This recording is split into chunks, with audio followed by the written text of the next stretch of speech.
Hi, Dan. I have the pleasure of talking to Pat Gray on the 30th of November 2021 for the Margaret River Historical Society. Pat, thank you very much for sharing this. Can you tell me which year you were born? 6th of August 1928, born in King Edward Memorial Hospital in Perth, Mum and Dad's first child. I believe you had a sister and you were thought to be twins, is that right? I had a sister called Beryl a year and 2 days later, and because of our closeness, people thought that they were the Horton twins, because those days you'd go to the theatre, say, and Mum and Dad would sit up the back, and all the kids used to run down the aisle and sit in the front. And you could hear people saying, "Oh, there goes the Horton twins, Percy Horton delivers my meat," and because Dad was a butcher delivering meat around to about 100 homes, so they all knew who we were. It was more or less like it is today. Everybody knows everybody else. Which part of Perth was your family living in? Oh, this was back in Palmyra, and that's just out of Fremantle, about 4 miles out of Fremantle. And we live opposite the Catholic church, which had, I gather they probably had about 50 acres across there. And for a start, Mum sent us to the Catholic church for kindergarten to a Miss Searle was the teacher. But I must say Mum wasn't into religion, but because it was so close and they just had to run across the road for her first year or two at school. And then she took us out and sent us to the Palmyra school, which we had to walk about 2.5 miles or so that. And of course the nuns didn't want us to go because you paid them. Those days you paid. I don't know what happens with, today with the Catholics. I don't know whether the Catholics run any schools anymore, to tell you the truth. But that's how it was then. Mum paid for us to go to that school, which that was okay. She didn't seem to worry about that. But we ended up at Palmyra. Richmond School was closer, but you had to cross over the Canning Highway. So she chose to send us to Palmyra. And Dad worked in a butcher shop in between sort of thing, where he cut up his orders. He didn't own the butcher shop or anything. He just cut up his meat orders. He'd deliver them the next day, and the ladies say, "Right, Percy, I've got mince today. Could you bring me 6 chops tomorrow?" So he was backwards and forwards every day, taking meat to these people. And so he'd be there in the shop up till 3 o'clock most days, at Mr. Rowney's shop it was. And of course, if he saw it stormy and rain, he'd come down and pick us up. Otherwise, we walked home. And the bush practically come up to its one side of it in Palmyra. It was all bush. Kids used to come out of the bush because they had a bit of a house somewhere down the road. A lot of kids seemed to come out of the bush. Whether there was a timber mill in there, something, I'm not sure. But they used to come up there, and I've got to say, even I, as a young child, noticed those children didn't have shoes and socks, and where we did have, and you can't help but notice those children, probably depression years, which would have been about, in the 30s. And those people didn't have a lot of money. I don't say Dad and Mum had a lot of money, but because Dad had a work job of his own, so we never went without anything. Yeah. We lived in Palmyra, and we lived up in the metropolitan area until we bought a farm down here in 1960 in Quarrama. But we were cityites. But I went to Palmyra School, and then you went into the high school in Fremantle High School when you finished that.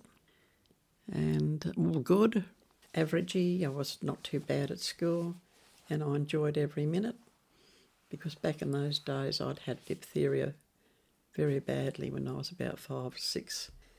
And I can see my mother and father looking at me through a window, and the nurses telling you, "Pat's never going home because she's in a steam tent and she won't be able to ever go home."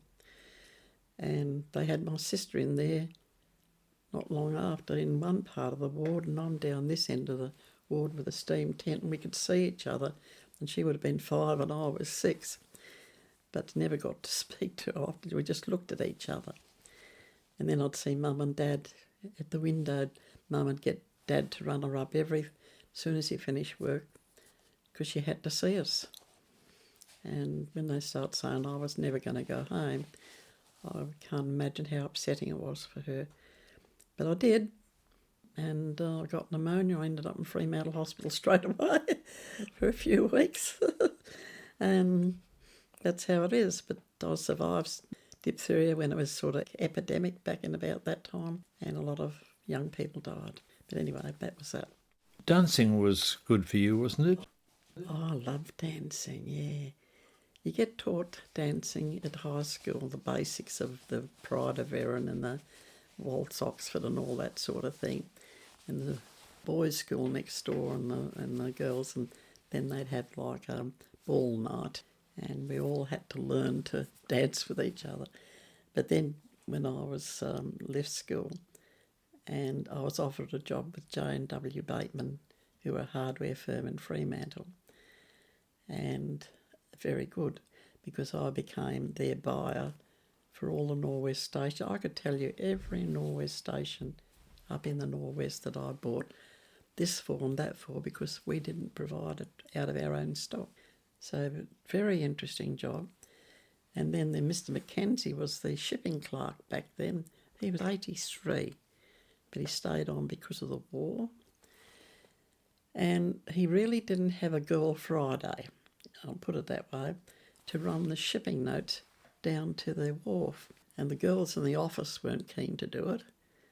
And so he asked me. I jumped at the chance to get out of the office and go for a walk down to the wharf, and I really loved that walk.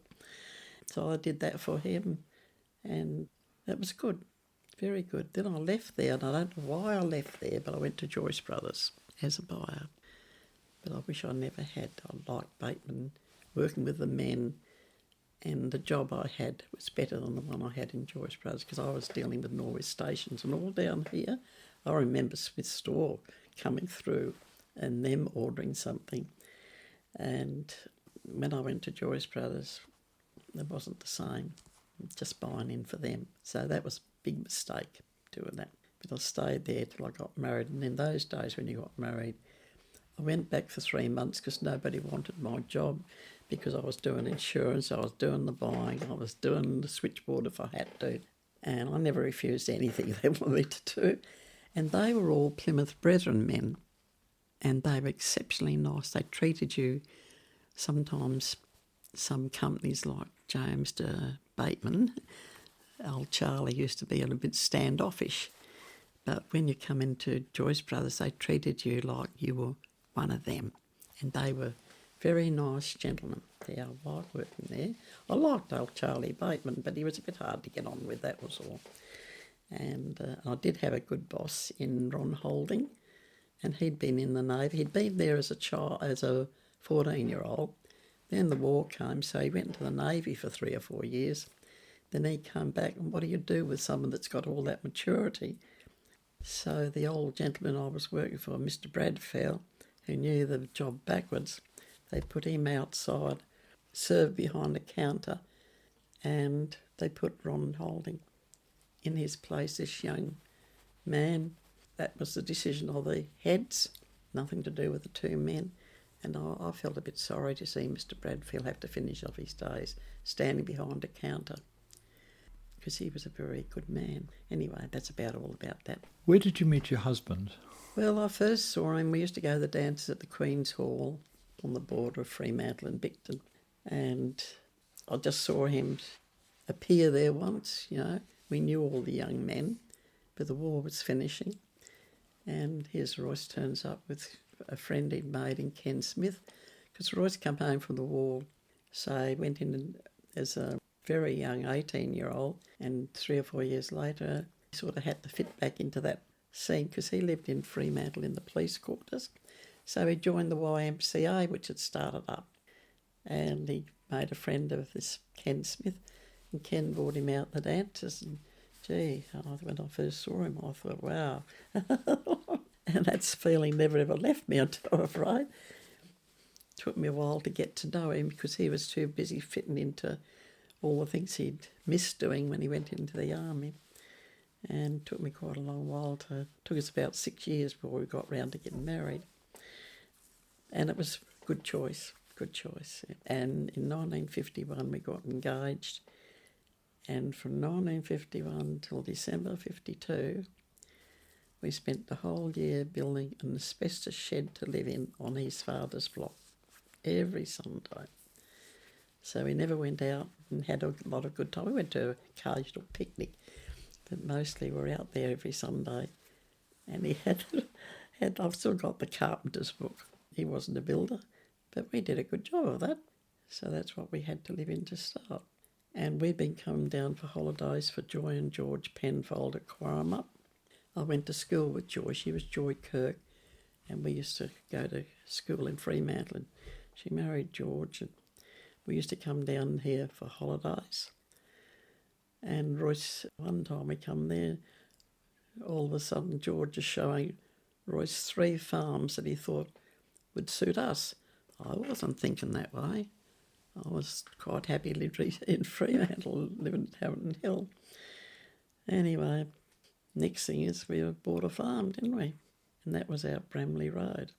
And the next thing, I was helping milk 28 cows then in an old dairy and feeding all the calves. Life changed dramatically. Was it a hard life? Let's say you don't do anything else much. There's always something to do on the farm. You've got to be there morning and night to milk them, feed their calves, put out the hay. Then you have hay time.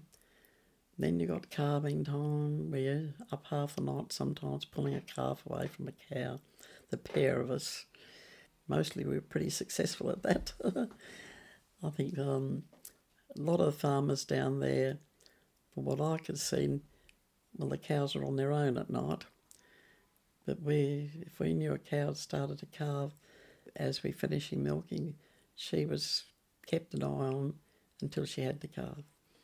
It was the right thing to do. You had to be there for them, yeah. You had pigs too, didn't you? That was another thing he had that nobody else along the road had. And we were separating the milk. Nobody separated the milk. What they did, the milk went in cans and went straight into the cheese factory. And for some reason or other, I don't know where Royce got that idea from, he wanted to separate it so the cream went to the factory, the butter factory, and the skim milk, you bought pigs and fed them, and he bought wheat from Smith's store that was in Margaret River then, and he would take the wheat home and he'd grist it, and then he'd mix it with milk, the skim milk, and he made troughs with a V like out of timber, and you just fill up the troughs with this feed, and they all, I used to laugh at the way they used to call over each other and there was a pig called Melissa. She had 13 little ones, and I said there's only places set for 12. She only had 12 teats. And this other little runt one was going in trying to knock someone off a teat. And 13 little pigs. I thought, oh dear, there we go. Anyway, that was that. He went to, because he read books on farming forever, long before he came in. He was always interested in inseminating cows. Royce had another skill, didn't he? He was known as Tim Bull. Why was that? Harvey Ag Society up there, and he went up there and learned how to do insemination while my daughter and I looked after the farm. And then he came down and he got a job. Jeff Juniper was the head inseminator around this area, and Ron, there's another one, Ron Holden or Holmes or something, from Quarrumup. Those two were very, very good at it. And the only thing I could see was Royce. He knew what to do, but he was a little bit slower than Jeff. Would just, it's done. But Royce might take a few minutes longer to feel his way, what he's got to do. But he'd get him in calf. Then when he got a job with the board to go around with Jeff, he managed. Somehow he managed. Jeff would do most of it and Royce would do the best he could, But he loved that job. How long did you farm at Bramley? We farmed there we bought in 1960. We bought this farm that I'm living on now in 1973, and that was, we just put steers on it like that we'd reared ourselves.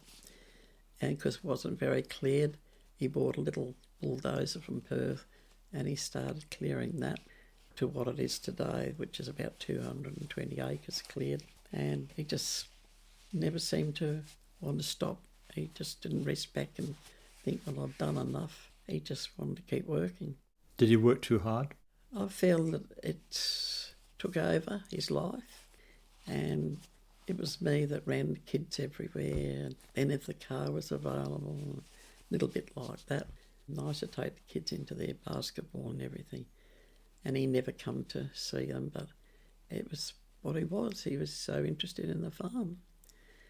And there we go. But the daughter, Robin, helped him an awful lot. And she was very good. Whereas Mark helps me feed the calves. Then young Michael come along 6 years later. We were just about finished by then, but he helped me with the calves as well. By that time, Robin got a job. Royce got her the job. He went into Sunny West and asked Mr. House about a job for Robin, and she got a job there because he reckons it's time for girls to get out in the world, not stay home all the time with the cow. She was very shy. Then Mark, the next son, he got a job in the factory too when it was full bloom in Margaret River. Then, of course, Michael was 6 years later, and he got a job with Johnny Minchin down at Whitcliffe. So they all got jobs to keep them going. When you were 48, you were asked, if I'm correct, to join the Silver Chain, is that right? Yeah. I was going to yoga classes in the St John's Ambulance, and Dot Wickham ran the Silver Chain, which was providing assistance for ladies so they could stay in their home, doing their shopping, cleaning their house, or anything in general. I always used to say to them, the hour's yours, I'll stand on my head if you need me to, but whatever you want me to do here, I will do it. And I did. Mostly I'd do housework, and then I'd still go down and do the shopping. And a lot of them I tried to only have them on one day because they were always asking for this and for that. And they were the ladies of this town, like her husband ran the hotel, then there's Mrs. Smith, they owned the business, and they were the people of Margaret River, and they'd done so much for everybody else, so I thought it was quite, they were entitled. And then I just still put just an hour on the card. But I enjoyed that very, very much. I've got the Silver Chain coming now. I've got a young lady that came from Japan, speaks very good English, and I talked to her about loving. She said she loves it too, and I really enjoy it when she comes. But she virtually comes mostly to take me out for a drive because I'm living with Robin, or anything I want. Yeah, she's very good too. Doing that job, did you make friends and enjoy conversations with the people? Exceptionally. As I say, they were the people of the town. I learned all the history of what they'd done. They'd started the hotel, or they'd ran their first shop, or whatever they'd done. And I think Dot Wickham was friends. Dot Wickham ran it then. She was an ex-nurse, and her house was just in town. I used to go there every morning. She'd tell me, oh, Pat, Mrs. So-and-so wants you to do this and wants you to do that, and she'd give me permission to do it. And she looked after them very, very well through us, She was ideal for the job too. That would have helped with your work with the Historical Society, wouldn't it? Probably have picked up quite a bit of who they were and what they did and what they came into town. Like this Mrs. Smith, they came from a country store, Mr. and Mrs. Smith, when the boys were young, and they started that nice grocery store. Sunny West also had a grocery store there, but I liked going to Smith's because I liked their sons, Gordon and Ross. That was good. There was one other bit of caring that you did because your father was getting on. I believe you had to go up to Perth quite a lot to help him, is that right? My mother and father separated a long while ago and Dad remarried, and I used to go up to help because Dad would only let me take him to see the specialist or me take him to this one or that, and he'd make an appointment and he'd keep ringing me up and saying, now when will you be up? He says, right, what time will you get here? Because I want you to take me to see the eye specialist or the ear specialist or whatever. So I did all that for him, and when I was there I'd just go up the shop up to Stammers, and when his wife died, she was not my mother, she was my stepmother, but she was very, very nice. I'd just go up and I'd say, all right, Dad, Stammer's store was up the corner, and there was a cake shop and a pie shop and a Chinese shop, And when I was up there, I'd say, all right, Dad, what do you want for lunch? And I'd get whatever he wanted. We got on extremely well. But my sister lived at Atterdale, so I used to take him down there for lunch of a Sunday. And family get-together was very good. But he had an old EK. I used to drive that everywhere when I was up there. And you'd hear people say, oh, there's Percy Horton's EK. He used to deliver meat to my house. Dad used to hear them himself talking about him. And when he went into a home, he said, oh, he'd be sitting there having a bit of lunch and the ladies, he'd hear the ladies say, oh, that's Percy Horton, don't you remember him? He's got hearing aids like I have, but he used to be able to hear them all, and he never used to say anything, he'd just keep eating his lunch. And yeah, apparently he's pretty popular. My mother and father were damn good tennis players, and they joined the Palmyra. Those days there's about 8 tennis clubs around Fremantle, East Fremantle, and Palmyra, and they used to pay us a weekend in competition. They used to have that down here in Kurrama when we first come down here, but you don't see much of that anymore.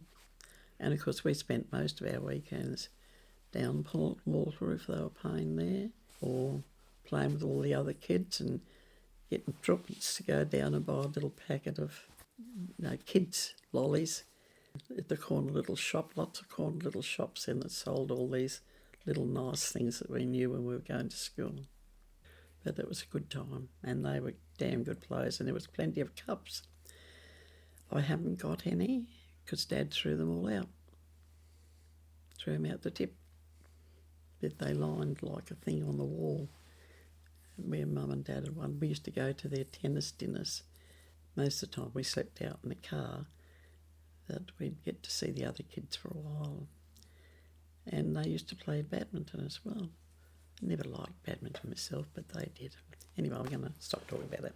Back here in 1999, you joined the Historical Society. What was the nature of your work there? What did you do for them?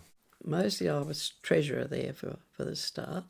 Then I started later on collecting photos from the people I knew. I'd go to these ladies and that, and anyone had any photos, well, can I copy them? And I got them copied. And I put together 6 calendars for them, and they were very successful. We found that about 800 or 900 was enough to sell. We wanted to sell every one. We didn't want 20 sitting around the place. So we'd get 500, then we get a 3 or 4 phone, and they've done very well. I think out of the 6 calendars I did, might be even 7. But anyway, they got the printer, they're at the printer at the moment, and letting him make up a calendar out of those 6 calendars. They're going to let it go this year again. So they could probably do a couple of years of that if they want to. There's over 114 photos in that lot, and they're the best. What's the value, do you think, of the Historical Society in the community? Well, we have people come sometimes from England, and they want to find out more about their relatives buying a farm down there, and we can look that up and we can give a copy where they're printed up in our books. Like group settlement people? Yeah, we're group settlement, yeah. Bustles and all them that come down from Bunbury give you anything. Anything we've got, the records that we collected, everyone come in there and we just go and find what, there's several of us in there can do that. You just go and find any write-ups and any photos and just print them and give it to them. Occasionally we charge for the photos because they like the 10 by 4, and that costs us money to print it, so we ask $10, but not always, just most of the time I suppose, get a little bit to cover for the material what it costs us. But that's it. Very interesting.